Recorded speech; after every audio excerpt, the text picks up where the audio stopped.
Summer of 1944. Late afternoon sun cuts through a grey, dusty haze over the Normandy countryside. The roar of artillery is constant, punctuated by the sharp crack of rifle fire and the distant rumble of tanks rolling through churned mud. A Sherman tank sits crippled on a slope, its turret jammed at an awkward angle, black smoke curling from a shattered engine compartment. Around it, a small team of soldiers and mechanics move with urgent precision. They work in the shadow of incoming fire, clutching wrenches, hammers, and scavenged parts. Every tool has been adapted, every improvisation tested by necessity. A mechanic pries open the engine cover, while another steadies a bent track. Their hands are black with grease, their faces streaked with dirt and sweat. Time is a ruthless enemy. In mere minutes, the tank must return to battle or be left behind, vulnerable to German counterattacks. Above, a damaged P-51 Mustang makes a low pass, smoke trailing from its wing, and the ground crews ready to strip, patch, and refuel it with the same frantic expertise. In these desperate, fleeting moments, ingenuity and survival merge. Here, on the front lines, America's hidden genius reveals itself, not in strategy meetings, not in factories, but in the hands of those who refuse to let their machines die. And from these small acts of innovation, the tide of battle would quietly, irrevocably shift. By early 1942, the United States had fully entered a conflict that spanned continents, oceans, and skies. Europe was a cauldron of mechanized warfare, and the rapid German advances in 1939 and 1940 had demonstrated the lethal efficiency of combined arms, tanks, infantry, artillery, and air power, moving as a single, coordinated force. For the US, entering the war meant not only building vast numbers of tanks and aircraft, but also understanding the harsh realities of sustaining them under fire. American armored units deployed to North Africa first faced the unforgiving desert terrain. Tanks sank into sand, engines overheated, tracks snapped, and weapons jammed. Initially, traditional repair methods were too slow. Tank crews discovered that a Sherman knocked out in battle often remained idle for days, while a recovery team struggled to reach it, and aircraft grounded by engine damage waited in long queues for overhaul. Every delay cost momentum. Every stalled vehicle risked the lives of nearby soldiers.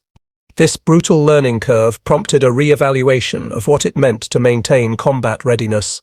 The U.S. Army Ordnance Corps and Air Force maintenance crews began experimenting with rapid repair techniques directly on the front lines. Improvisation became the rule, rather than the exception. A broken track could be welded with scavenged metal. A punctured fuel line could be patched with rubber tubing. Damaged aircraft could have stripped sections replaced in hours instead of weeks. The goal was simple: get machines back into the fight before the battle moved on. By the time American forces prepared for the Normandy invasion, this philosophy had matured. Mobile workshops traveled close to the front, stocked with spare parts and adaptable tools. Mechanics and soldiers were trained to anticipate failures and improvise solutions. In practice, this meant that a tank knocked out in one sector could be patched and returned to combat in the same day, often with little more than a hammer, a wrench, and ingenuity born from necessity. Yet the rapid advances in Europe posed a new challenge. Supply lines stretched across the English Channel and through liberated towns and villages, often under fire from retreating German forces. The speed of the advance demanded repairs that were both effective and immediate. Tanks that could have been written off were instead resurrected. Aircraft damaged over enemy territory found lifelines in hastily constructed airstrips and forward repair depots. These measures were not glamorous. They were gritty, laborious, and dangerous, but they preserved the momentum essential to the Allied push.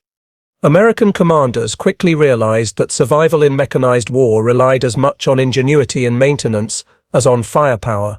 The men and women behind the wrenches, welding torches, and jacks became unsung heroes. Their work, largely invisible to the enemy and to those far from the front, ensured that the machines of war kept moving, striking, and protecting the troops who depended on them. Each patched engine, each improvised repair, was a small victory, a bridge between life and death, between failure and forward momentum.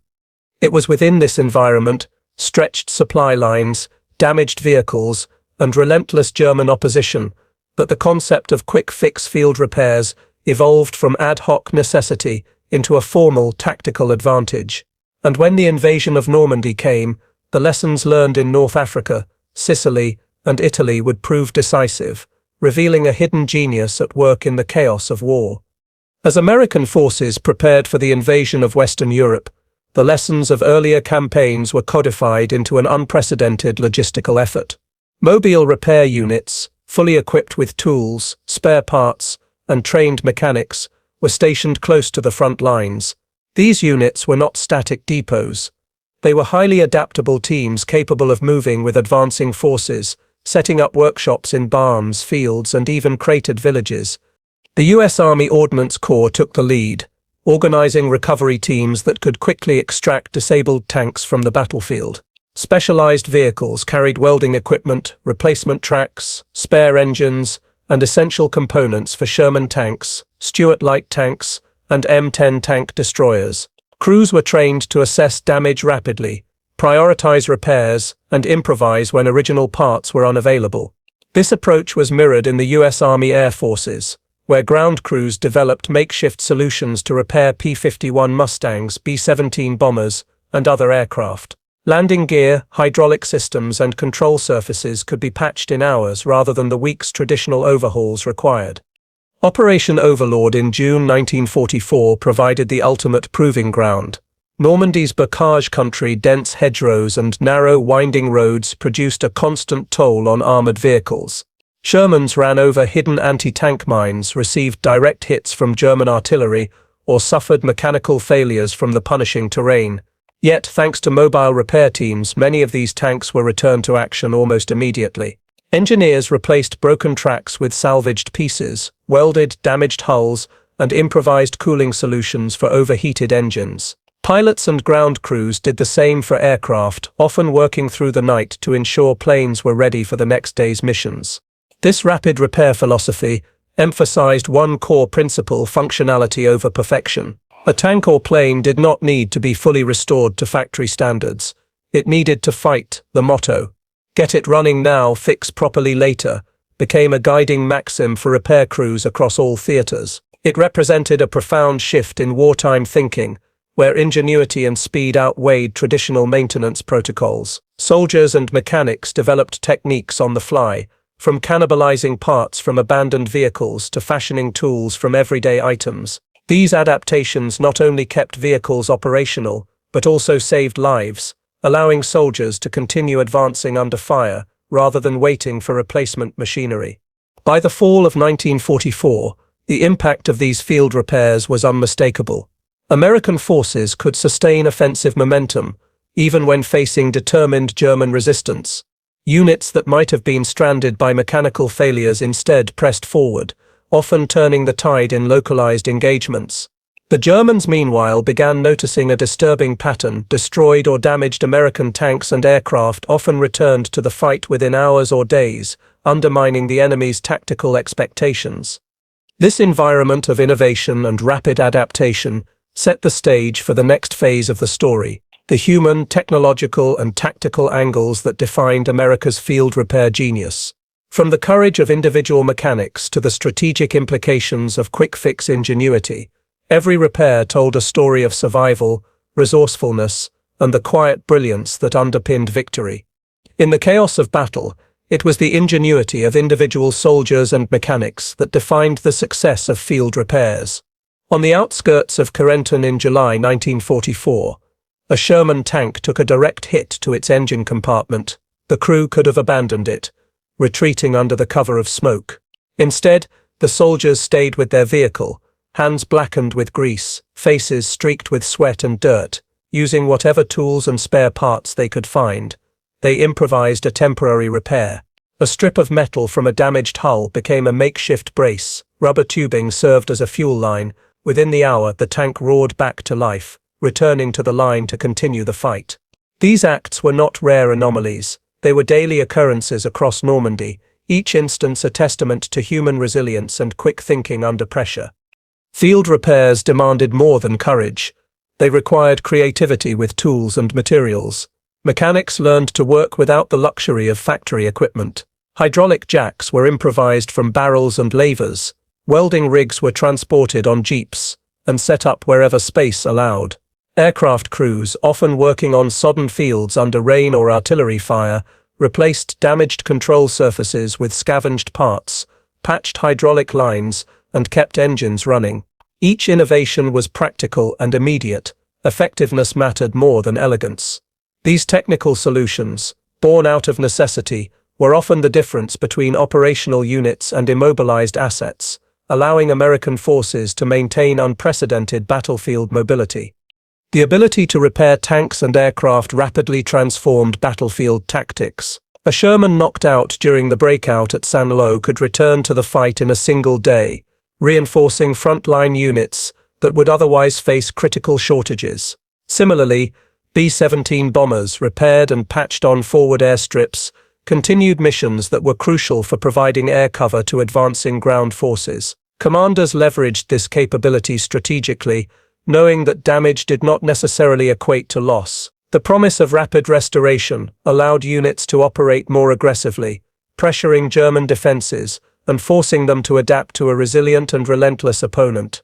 Commanders recognized that frontline mechanics and soldiers were often the best problem solvers under fire. Leaders like General George S. Patton and Colonel Oliver R. Smoot emphasized initiative, allowing small repair teams to make rapid decisions without waiting for orders from higher command. This decentralized authority was revolutionary in its own way. Soldiers could cannibalize parts from damaged vehicles, improvise new solutions, and return machines to the front line without bureaucratic delay. Leadership fostered a culture where ingenuity was valued as highly as courage, ensuring that American units remained flexible and adaptive under unpredictable conditions. German forces were often caught off guard by the resilience of American tanks and aircraft. In the bocage of Normandy, they would destroy a Sherman only to encounter the same vehicle, patched and return to battle hours later. Field repairs undermined expectations of attrition warfare. Panzer crews and Luftwaffe pilots found their calculations repeatedly disrupted by these resurrected machines, eroding morale and forcing changes in German tactics. The persistence of damaged but operational American equipment became a psychological as well as tactical weapon, showcasing a hidden dimension of Allied strength that extended beyond firepower. Rapid field repairs were not just technical achievements, they carried moral weight. Every repaired tank or aircraft meant lives saved and missions completed. Soldiers knew that a tank returned to action could protect infantry, while a patched plane could provide crucial reconnaissance or air cover. Strategically, these repairs maximized limited resources. Instead of producing entirely new vehicles, existing equipment was kept operational, sustaining the momentum of the Allied advance. In this way, the quick-fix approach represented both human ingenuity and efficient wartime strategy, demonstrating that victory was as much about preserving what existed as it was about creating more. By late July 1944, the breakout from the hedgerow country around Normandy had become a defining test of American field ingenuity. Units of the U.S. Third Army pressed forward, often facing entrenched German defenses, minefields, and relentless artillery fire. Sherman tanks, then 10-tank destroyers, and Stuarts were constantly under threat, not only from enemy fire, but from the unforgiving terrain. It was in this crucible that the impact of rapid field repairs became undeniable. One notable example occurred during the push toward St. Lo. A battalion of Shermans was ambushed by a German Panther platoon hidden along a sunken road. Within minutes, multiple tanks were immobilized by shell hits to their tracks and engines. In the chaos, the battalion's mechanics moved forward under fire. Using salvaged parts from destroyed vehicles and makeshift welding equipment, they repaired 3 tanks in under 2 hours. These restored machines rejoined the fight, flanking the German positions and allowing American infantry to advance. The combination of courage and improvisation directly influenced the outcome of the engagement. Air operations were equally dramatic. Damaged P-51 Mustangs and B-17 bombers returning from missions over heavily defended German positions were often grounded on forward airstrips. Crews worked around the clock, patching holes in fuselages, replacing hydraulic lines, and restoring engines. In early August, a squadron of B-17 suffered multiple losses to flak over Brest. Within 12 hours, ground crews had repaired or cannibalized enough aircraft to launch the next bombing mission, maintaining relentless pressure on German supply lines. The rapid turnaround of these planes was not incidental. It directly contributed to the strategic encirclement of German forces in Brittany. The turning point was not a single dramatic battle, but a series of cumulative advantages. Field repairs allowed American armored units to maintain operational strength despite sustained losses, while aircraft returned to combat faster than the Germans could anticipate. Enemy forces found themselves facing a resilient, continuously replenished force. The psychological impact was profound. German commanders began to anticipate American units as almost indestructible, a perception reinforced by witnessing the same tanks reappearing where they had been thought destroyed. Every repair, every improvised fix, created momentum that traditional military planning could not easily quantify. A patched Sherman or a patched P-51 was not merely a machine restored. It was a symbol of American adaptability and determination. These small, deliberate acts of ingenuity collectively reshaped the battlefield, allowing the Allies to maintain offensive momentum during the most critical stages of the European campaign. As the summer of 1944 progressed, the impact of field repairs became increasingly evident during major operations across northern France. In Operation Cobra, the American breakout from the hedgerows toward the avalanches, GAC tanks and aircraft alike faced relentless challenges. German forces had fortified positions with minefields, anti-tank ditches, and hidden artillery. Sherman struck by mines or artillery often suffered critical track damage or engine failure, yet mobile repair teams were positioned close enough to intervene immediately. One notable incident occurred on July 25, when a lead company of Shermans advanced along the northern edge of the breakout corridor. German fire disabled 4 tanks within the span of 15 minutes. Mechanics, moving under cover of smoke and supporting infantry, stripped spare tracks from wrecked vehicles, welded broken suspension arms, and patched engine components. Within hours, 3 of the tanks were operational and rejoining the assault. The repaired units provided crucial support that allowed infantry to clear the corridor and secure the road to avalanches. The combination of rapid repair and tactical coordination proved decisive, turning what could have been a costly delay into a strategic advantage. Air support mirrored these ground operations. Forward-deployed repair crews kept P-51 Mustangs and P-47 Thunderbolts in the air, despite damage sustained from flak and enemy fighters. During a mid-August bombing run on German supply depots near Rennes, nearly half the squadron had returned with wing damage or engine trouble. Within 12 hours, maintenance crews had restored the aircraft sufficiently for the next sortie. This relentless operational tempo denied German forces critical time to regroup and resupply, amplifying the pressure of the Allied advance. Beyond individual engagements, the cumulative effect of rapid field repairs became apparent. Units that might have been sidelined for days or weeks could continue fighting, preserving the integrity of formations and allowing commanders to sustain aggressive maneuvers. German reconnaissance reports noted a troubling pattern. Tanks thought destroyed were back in action. Planes thought grounded were returning to the skies. This resilience created a psychological edge, reinforcing the perception of American mechanical and human superiority on the battlefield. By late August, as Allied forces pushed toward Paris, the contributions of field repairs were unmistakable. Every restored tank, every patched aircraft, every improvisation under fire had become a force multiplier. They exemplified a hidden genius, not in grand strategy rooms, but in the ingenuity, determination and courage of mechanics and soldiers working under impossible conditions. This relentless ability to keep the machines of war operational would directly shape the outcomes of subsequent campaigns and set the stage for the aftermath of America's rapid repair philosophy. By the fall of 1944, the effects of America's rapid field repairs were unmistakable. Tanks and aircraft that might have been written off were operational again within hours or days, sustaining the momentum of advancing forces. Reports from the front documented the difference. Armored divisions maintained an operational rate often exceeding 85%, far higher than expected, given the intensity of combat and the mechanical fragility of early Sherman models. Aircraft squadrons, too, saw unprecedented sortie rates, with forward airstrips enabling damaged planes to return to action faster than the enemy could neutralize them. The human cost was mitigated by these practices. Every repaired tank or aircraft was a potential lifesaver for infantry and pilots relying on support in hostile territory. Soldiers and airmen witnessed firsthand the ingenuity of mechanics who risked exposure to enemy fire to restore vital machines. Anecdotes abound. An ordnance sergeant in Normandy reported returning a Sherman to action while artillery shells fell around him.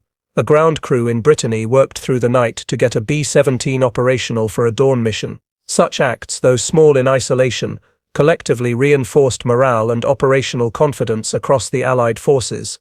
German forces, observing these phenomena, were forced to adapt. Reconnaissance notes repeatedly highlighted the troubling resilience of American armor. Tanks thought destroyed in one engagement appeared the next day in fully functional condition. Aircraft thought grounded returned to strike with renewed intensity. This unpredictability frustrated tactical planning and sowed doubt among German commanders, diminishing their confidence in conventional attrition strategies. Numbers underscore the scale of this advantage. During the Normandy campaign, the Third Army reported repairing over 100 tanks in forward positions, often returning them to combat within 24 hours. Air units noted similar statistics. Damaged fighters and bombers were often restored to mission readiness, at rates surpassing 50% within a single day, with some emergency repairs taking less than 12 hours. These figures represented not just efficiency, but a new model for sustaining combat power under continuous pressure. Operationally, these quick-fix innovations allowed American forces to maintain a high tempo of operations. Breakouts, encirclements, and sustained air support relied heavily on the ability to keep machinery functional. The result was a persistent, almost unrelenting pressure on German positions, forcing withdrawals, reducing cohesion, and ultimately accelerating the collapse of defensive lines across northern France. The aftermath of this ingenuity was not measured solely in victories, but in the continuous, unstoppable flow of men and machines forward, a testament to American resourcefulness and determination. The longer-term impact of America's rapid field repair philosophy extended well beyond individual battles. By demonstrating that tanks and aircraft could be swiftly restored under fire, the U.S. Army and Air Force transformed operational doctrine. Field maintenance was no longer merely a support function, it became a central component of tactical planning. Commanders learned to anticipate mechanical attrition as part of the battlefield equation, relying on mobile workshops, recovery teams, and forward repair crews to sustain momentum. This approach ensured that units were rarely sidelined for extended periods, preserving combat strength and initiative. Logistical planning also evolved. Forward repair depots became integral to supply chains, stocked not only with spare parts but with tools and materials for improvisation. Personnel were trained to think creatively, preparing for scenarios where factory-standard components were unavailable. Manuals encouraged adaptive solutions, and innovations that emerged in the field were documented and disseminated across units. By late 1944, rapid field repairs had transitioned from ad hoc improvisation into an institutionalized capability, one that would influence post-war military doctrine and peacetime engineering. The human dimension of this philosophy left a profound imprint. Soldiers and mechanics carried with them a sense of agency and resilience. They were empowered to act decisively, knowing their ingenuity could shape outcomes.